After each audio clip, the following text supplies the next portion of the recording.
देवों की पावन स्थली उत्तराखंड से मैं Dinesh Chand Tiwari JD smart learning पे आप सभी साथियों का स्वागत करता हूं। दोस्तों, आपको विदित है कि हमने कक्षा 10वीं के हिंदी मीडियम के विद्यार्थियों के लिए मैथमेटिक्स की एक सीरीज शुरू की है, जिसमें हम पढ़ रहे हैं chapter wise P Y Qs. और उसी श्रृंखला के अंतर्गत हमारा चैप्टर शुरू हो चुका है पृष्ठीय क्षेत्रफल और आयतन। इस चैप्टर से भी बोर्ड के द्वारा पूछे गए सवालों को हमने अपनी पिछली वीडियोज में देखा था और समझने की कोशिश की थी कि बोर्ड हमें किस रूप में सवाल पूछ रहा है। आइए आज पुनः देखते हैं कि बोर्ड के द्वारा पूछे गए सवालों का क्रम किस रूप में है। आइए देखें पहले क्वेश्चन को। आज का पहला सवाल हमें यह कह रहा है, एक ठोस अर्धगोले जिसका व्यास d है का संपूर्ण पृष्ठीय क्षेत्रफल क्या होगा। यह सवाल उत्तराखंड के अंतर्गत अटल जो हमारे विद्यालय हैं, अटल आदर्श विद्यालय, उनमें 2023 में पूछा गया है। हमने कल इस तरीके का एक सवाल बनाया था जहां की हमसे अर्धगोले का संपूर्ण पृष्ठीय क्षेत्रफल निकालने के लिए कहा गया था। हम वही प्रक्रिया को अपनाएंगे और सवाल को हल करेंगे। हमें दिया है, जो जानकारी दी गई सबसे पहले लिखेंगे एक ठोस अर्धगोले जिसका व्यास, अर्थात अर्धगोले का व्यास हमें दिया गया है। अर्धगोले का व्यास, अर्धगोले का व्यास हमें दिया गया है। व्यास बराबर उन्होंने कहा है यह d है, यह d के बराबर है। तो आप इसको याद रखिएगा कि ये आपके पास d। तो अर्धगोले की त्रिज्या निकाल लेंगे तो त्रिज्या बराबर होता है व्यास बट्टा 2, अर्थात त्रिज्या बराबर हम लिखेंगे व्यास बट्टा 2 अर्थात d/2।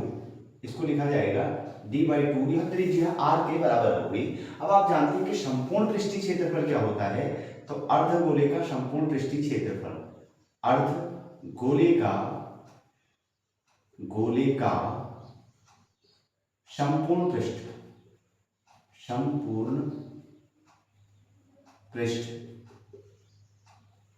पृष्ठीय क्षेत्रफल।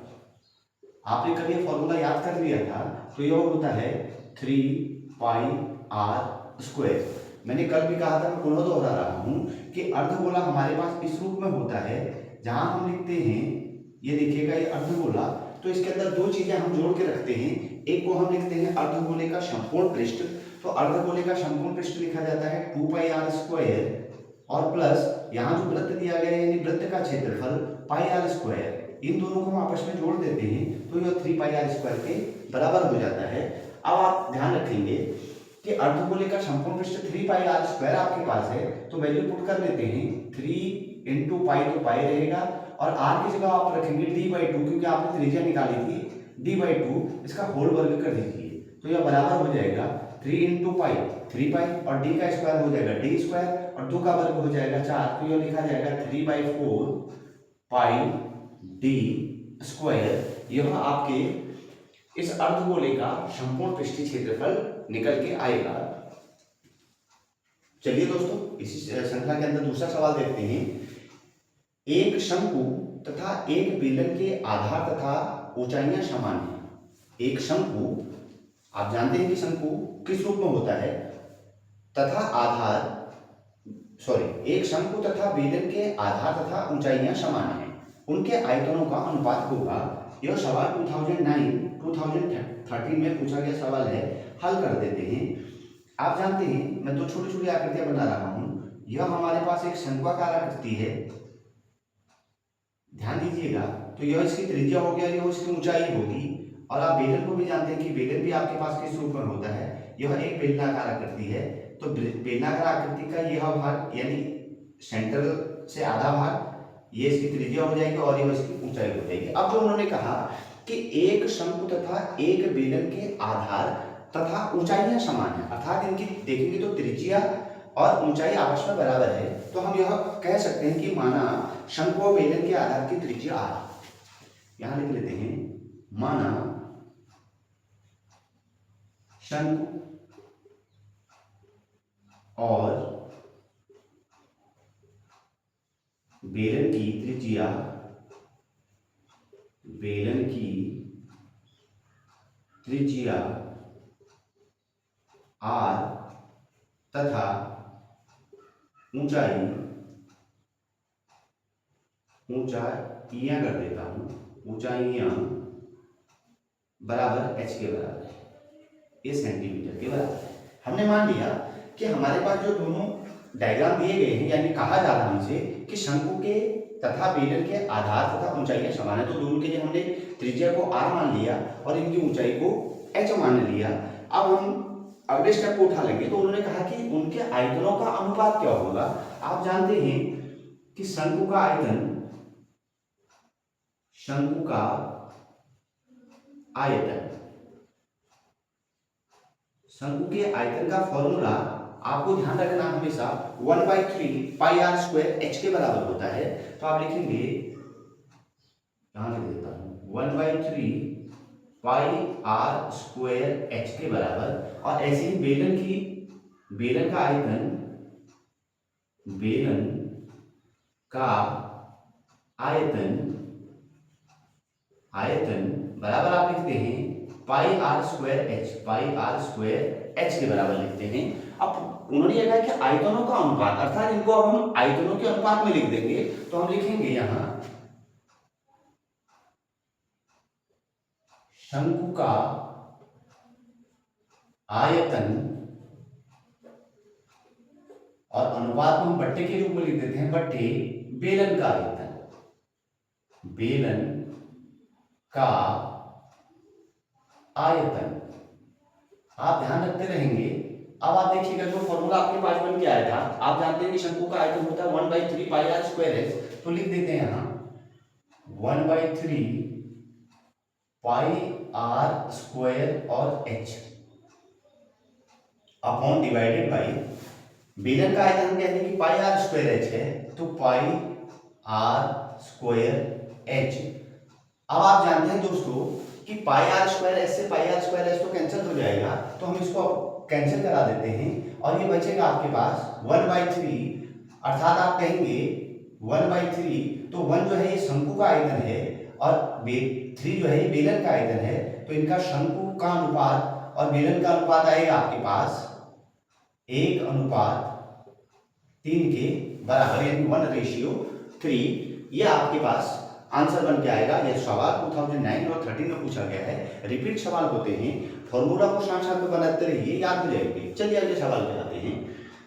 एक ठोस में r त्रिज्या वाला एक शंकु उसी त्रिज्या वाले एक अर्धगोले पर अध्यारोपित है। यदि शंकु की ऊंचाई उसके आधार के व्यास के बराबर हो तो ठोस का आयतन होगा। यह सवाल भी अटल 2023 में पूछा गया है। पुनः सवाल को समझिए और डायग्राम को बनाते हैं। एक ठोस में r त्रिज्या वाला एक शंकु उसी त्रिज्या वाले एक अर्धगोले पर अध्यारोपित है। अर्थात अगर आप सवाल को समझ पाए तो इन्होंने यह कहा कि एक यह शंक्वाकार आकृति है। इस शंक्वाकार आकृति को अब आधार का जो है दोनों का एक ही है, ये बन गया हमारे पास एक अर्धगोला। इन्होंने कहा देखिएगा शंकु उसी त्रिज्या वाले, तो यह त्रिज्या का भाग हो गया, यानी मिडिल से आधा हमेशा त्रिज्या, तो इसको हम लिख देते हैं यहां आर, और ये इसकी ऊंचाई हो गई। क्लियर हो गया। एक अर्धगोले पर अध्यारोपित है। अध्यारोपित का मतलब कि अर्धगोले के ऊपर रखा गया है। इस बात का ध्यान समझिएगा। अध्यारोपित कभी भी कहेगा तो आप उसके ऊपर से उसको समझेंगे। यदि शंकु की ऊंचाई उसके आधार के व्यास के बराबर हो, अब ध्यान समझिएगा, तो व्यास हमेशा त्रिज्या का डबल होता है, अर्थात जितनी त्रिज्या है उसका डबल कर दीजिए तो व्यास हो गया। के आधार के व्यास के बराबर हो तो ठोस का आयतन होगा। अब ये कह रहा है कि ऊंचाई जो है वो आधार के व्यास के बराबर है। इस सिचुएशन में यह जो ठोस बना है, देखिए यह ठोस दो चीजों से मिलकर बना है, एक शंकु है, एक अर्धगोला है। तो जब भी हमसे इस तरीके का सवाल पूछेगा हमें ध्यान देना है आकृतियों को, और पूछ रहा है आयतन, अर्थात शंकु का आयतन और अर्धगोले का आयतन आप यहाँ पर ध्यान देंगे। अभी शंकु का आयतन आपको अब तो याद हो गया 1/3 पाई आर स्क्वायर एच के बराबर होता है। तो चलिए इस सवाल को बनाते हैं जो हमें कहा जा रहा है। यहाँ सवाल को हल करते हैं और जो जानकारी हमारे पास दी गई है उसी को हम मान लेते हैं। एक ठोस में आर त्रिज्या वाला एक शंकु, अर्थात शंकु की त्रिज्या इन्होंने दे दी है आर, यहां लिख देता हूं शंकु की त्रिज्या, शंकु की त्रिज्या, और शंकु की त्रिज्या को मैं कैपिटल आर से लिख रहा हूं, ध्यान रखिएगा, तो आर इक्वल से है आर सेंटीमीटर, स्मॉल आर के बराबर है। यह उन्होंने सवाल में कहा है कि आर त्रिज्या वाला, तो आर त्रिज्या हमने लिख दी। अब उन्होंने कहा कि शंकु का व्यास लिखिएगा, शंकु की एक शंकु उसी त्रिज्या वाले अर्धगोले पर आधार पर यदि शंकु की ऊंचाई उसके आधार के व्यास के बराबर हो तो आप लिखेंगे शंकु का व्यास, शंकु का व्यास बराबर यह होगा 2r के, क्योंकि यह त्रिज्या का डबल होता है। अब इन्होंने कहा कि ऊंचाई इसी के बराबर है, तो हम लिख लेंगे शंकु की ऊंचाई।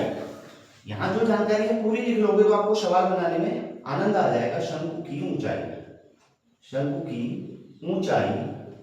अब देखिएगा ध्यान से, h बराबर उन्होंने क्या कहा सवाल में, यदि शंकु की ऊंचाई उसके आधार के व्यास के बराबर हो, अर्थात ऊंचाई h बराबर किसके है, ये 2r के बराबर है। ये सवाल में दी गई जानकारी है।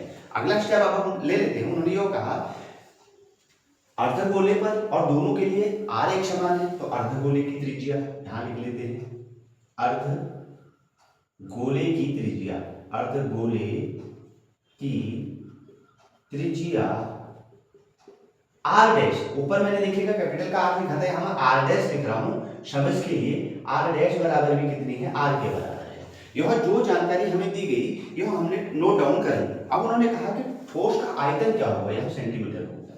ठोस का आयतन अब हम निकालेंगे, ठोस का आयतन, ठोस का आयतन।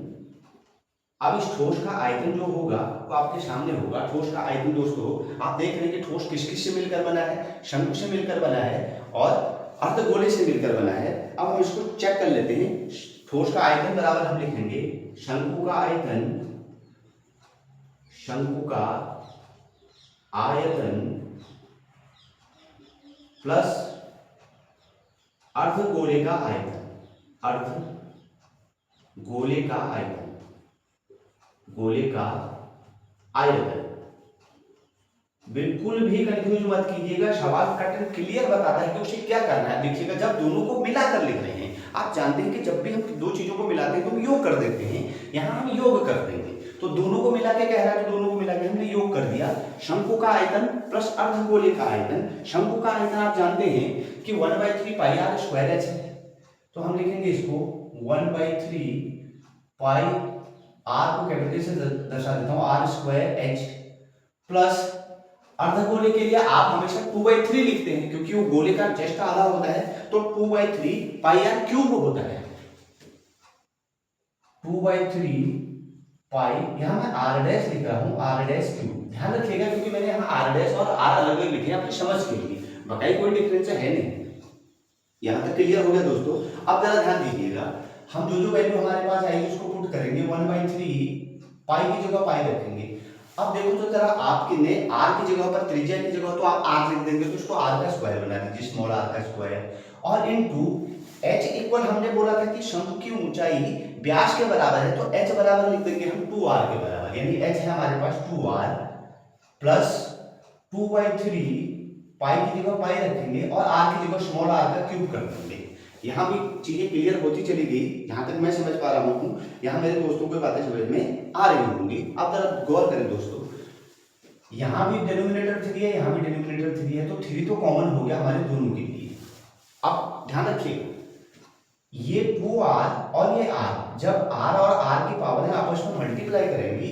जब आपने पढ़ा है कि एक्सपोनेंट में हम इस रूप में लिखते हैं a raised m into a raised n, अर्थात जब बेस एक जैसा हो लेकिन पावर अलग अलग हो तो हम पावर को जोड़ते हैं, अर्थात a raised m plus n कर देते हैं। तो हम यहाँ क्या कर रहे हैं कि 2r वाले का r और ये r आपस में इंटू कर रहा है, तो इसको लिख रहे हैं। इसलिए गौर कीजिएगा इस बात के लिए कि कहां से r टपका, ऐसा मत सोचिएगा। यहां लिखा जा रहा है 3 तो डिनोमिनेटर में है, और नीचे कर देता हूं, यहां कर देता हूं 3 डिनोमिनेटर का है, तो दोनों का 3 डिनोमिनेटर आ गया। पाई की जगह पर मैं पाई लिख रहा हूं और 1 का इंटू करेंगे तो 1, तो ये हो जाएगा 2r क्यूब, 2r क्यूब। आप कंफ्यूजन बिल्कुल मत रखिए कि r क्यूब ले कहां से आया, ये r क्यूब, ये r और ये r स्क्वायर आपसे मल्टीप्लाई करके प्लस 2 पाई r क्यूब, यहां भी क्लियर हो गया। तो 2 पाई r तो ये फिर से कॉमन हो जाएगा, यानी 1/3 यहाँ से भी कॉमन कर लिया। अब बचेगा सिर्फ हमारे पास 2 और 2, तो हम इस 2 को ऐड कर देते हैं, 2 हो गया 4, और पाई r भी एक जगह लिख देते हैं। अर्थात मैं अब इसको क्लियरिटी से लिख रहा हूँ पूरा सिचुएशन को समझाने के बाद। अब आप डायरेक्ट समझ जाएंगे। अब मैं 1/3 दोनों से कॉमन कर लिया, तो 2 2 जा 4, मैंने लिख दिया 4/3, और यहाँ लिख दिया मैंने पाई r³। आई थिंक आप इस बात को समझ जाएंगे कि ये यहाँ पर क्या हुआ है। यह हमारे पास आया है घन सेंटीमीटर, क्योंकि पूछा गया है आयतन, तो आयतन हमेशा होता है क्यूबिक, घन सेंटीमीटर क्यूब। क्लियर हो गया दोस्तों? पुनः मैं दोबारा रिपीट कर दूं, अगर यहाँ पर आपको समझ में ना आए तो आप क्या करेंगे कि 1/3 पुनः कॉमन लेंगे दोनों से, और पाई r, देखिएगा r का r से इंटू कराएंगे तो ये r³ होगा, तो दोनों से r³ आ गया, और 2 × 2 को 2 में ऐड कर दीजिएगा तो 4 हो जाएगा, यानी इस रूप में बना। तो 4 को हमने यहाँ ले लिया, 4 1 जा 4, 4/3 पाई r³ मैंने यहाँ लिख दिया। चलिए इसी कड़ी में बनाते हैं अपने अगले सवाल को। अगला सवाल हमें यह कहता है कि त्रिज्या 4.2 सेंटीमीटर वाले धातु के एक गोले को पिघलाकर त्रिज्या 4.2 सेंटीमीटर वाले एक बेलन के रूप में ढाला जाता है। बेलन की ऊंचाई ज्ञात कीजिए। त्रिज्या दे दी गई है 4.2 सेंटीमीटर वाले धातु के एक गोले को, आप जानते हैं कि गोला इस रूप में होता है, और यह कहा जा रहा है कि इस गोले को पिघलाया और पिघलाकर हमने एक बेलन बना दिया, एक बेलनाकार आकृति बना दी, को पिघला है, और त्रिज्या 4.2 सेंटीमीटर, तो अर्थात दोनों की त्रिज्याएं जो है वो एक समान है। बेलन के रूप में बेलन की ऊंचाई ज्ञात करें। ध्यान रखिएगा दोस्तों, जब भी इस तरीके का सवाल आपके सामने हो कि आप एक को पिघला रहे हैं और दूसरे में बदल रहे हैं, तो बिल्कुल दिमाग के अंदर कॉन्सेप्ट कट एंड क्लियर रखिएगा कि आपको आयतन सबसे पहले निकालना होगा, क्योंकि उनका वॉल्यूम चेंज नहीं हो सकता, आयतन चेंज नहीं हो सकता। तो जब भी पिघला करके कोई भी घटना सवाल के अंदर आए तो तुरंत ध्यान दीजिएगा कि आयतन निकालना है, और आयतन के फॉर्मूले लगा देंगे तो आपका इजी वे क्वेश्चन बनता हुआ चला जाएगा। चलिए हम आगे की तरफ चलते हैं। तो हमें यहाँ यह दिया गया है कि 4.2 सेंटीमीटर वाले धातु के एक गोले को पिघलाकर, हल करते हैं सवाल को। गोले की त्रिज्या यहां लिखेंगे सबसे पहले कि गोले की त्रिज्या r बराबर है आपके पास 4.2 सेंटीमीटर, 4.2 सेंटीमीटर के बराबर। ठीक, अब आप सबसे पहले यहां से निकाल लीजिए कि गोले का आयतन क्या होगा। तो यहां लिख देते हैं गोले का आयतन। अब तो ये याद हो जाएगा फॉर्मूला, गोले का आयतन। गोले का आयतन, अभी हमने अर्धगोले को सीखा था, हमने कहा था कि आधा कर दो, तो गोले को जस्ट उसका डबल कर दीजिए। तो आप क्या लिखेंगे 4/3 पाई r³, इसको लिख देंगे 4/3 पाई r³। अर्धगोले और गोले में बस इतना सा डिफरेंस है कि यहाँ अर्धगोले में आधा हो जाएगा और गोले में पूरा हो जाएगा, बस इतना ध्यान रख लीजिएगा। ये 2 का वर्ग कर दीजिएगा, अर्धगोले में आधा रखिएगा। यहाँ लिखा हमने अर्धगोले का, तो ये कॉन्सेप्ट ऐसे ही याद होते हैं। चलिए अर्धगोले का आयतन का फॉर्मूला लगा दीजिए। तो अब आपके पास है जो जानकारी में 4/3 आपने यूज कर लिया, पाई को पाई रहने दीजिए और r की वैल्यू कर दीजिए 4.2 का होल 2 चढ़ा के छोड़ दीजिए, और यहां इसको लिख दीजिएगा सेंटीमीटर क्यूब। पहला क्वेश्चन के लिए कोई जल्दबाजी मत कीजिएगा, ऐसा मत सोचिएगा कि मैं इसको फटाक से वहां पर सॉल्व करने पर लग जाऊंगा, टाइम को बचाना है। दूसरा, अब जो ये ढाला गया है ये बेलन के रूप में ढाला गया है, तो बेलन की त्रिज्या यहां लिखेंगे, बेलन की त्रिज्या r बराबर, यह भी आपके पास 4.2 सेंटीमीटर की है, क्योंकि उन्होंने कहा है कि ढाल के सेम त्रिज्या के, उन्होंने लिखा है देखिएगा 4.2 सेंटीमीटर का। तो अब यहां पर आप पुनः निकालेंगे कि बेलन का आयतन, तो बेलन का आयतन लिख देते हैं। ये भी फॉर्मूला आपको याद है, बेलन का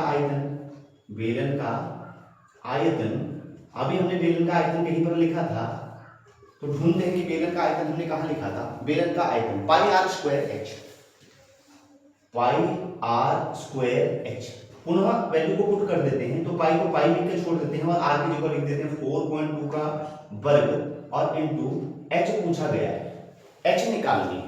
उन्होंने कहा है कि बेलन की ऊंचाई ज्ञात कीजिए, तो मैंने अभी आपसे कहा कि जब भी ये दोनों को ऐसा कहेगा कि पिघला कर करो तो आयतन ज्ञात करेंगे।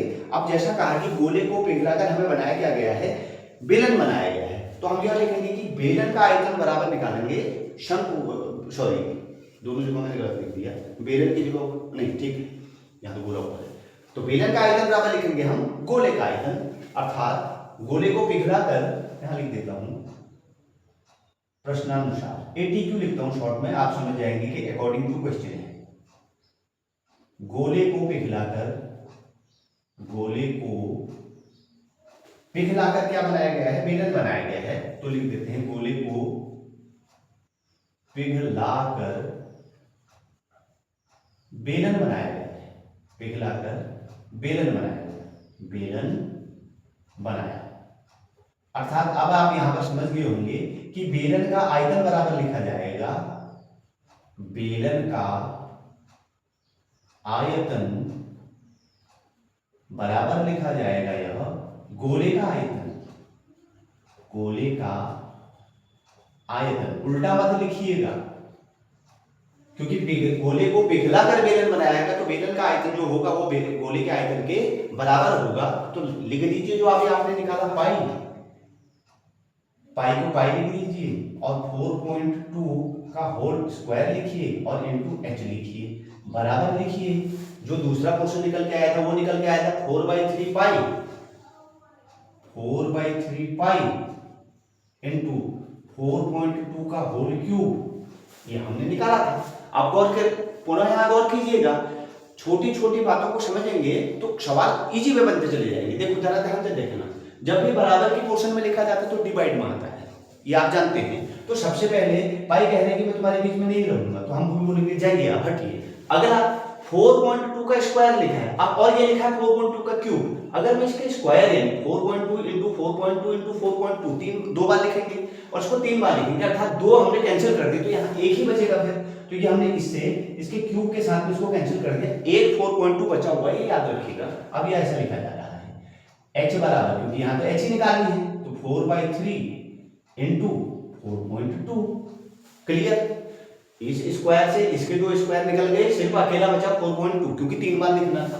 अब 3 से इसको डिवाइड करता हूं, देखिएगा 3 1 जा 3, 4 को डिवाइड करूंगा तो 1 टाइम डिवाइड हो जाएगा, पॉइंट अपनी जगह, यहाँ पर कैरी 1 बच जाएगी तो 12 बन जाएगा, 3 4 जा 12, अर्थात h बराबर आ गया दोस्तों 4 4 जा होता है 16 और 4 1 जा 4 में 1 ऐड कर दीजिए 5.6 सेंटीमीटर की ऊंचाई निकल के आ गई। देखिएगा सवाल 2012 में पूछा गया है, आसान सा सवाल, बस हमें कुछ नहीं करना, ध्यान रखना पिघलाने वाली स्थिति में आयतन। अगला सवाल आते हैं, एक लंबवृत्तीय शंकु 8 सेंटीमीटर ऊंचा है और उसके आधार की त्रिज्या 2 सेंटीमीटर है, शंकु को पिघलाकर गोले के रूप में ढाला जाता है। पुनः आ गया कि किसको, शंकु को, तो शंकु का आयतन बराबर होगा किसके, गोले के आयतन के बराबर के रूप में ढाला जाता है। गोले का व्यास ज्ञात कीजिए, 2018 में पूछा गया यह भी सवाल है, तो इसको भी यहाँ हल कर देते हैं। इजी वे आपको सवाल समझते चले जाएंगे आप। एक लंबवृत्तीय शंकु 8 सेंटीमीटर ऊंचा, तो यहां लिख देता हूं मैं शंकु की ऊंचाई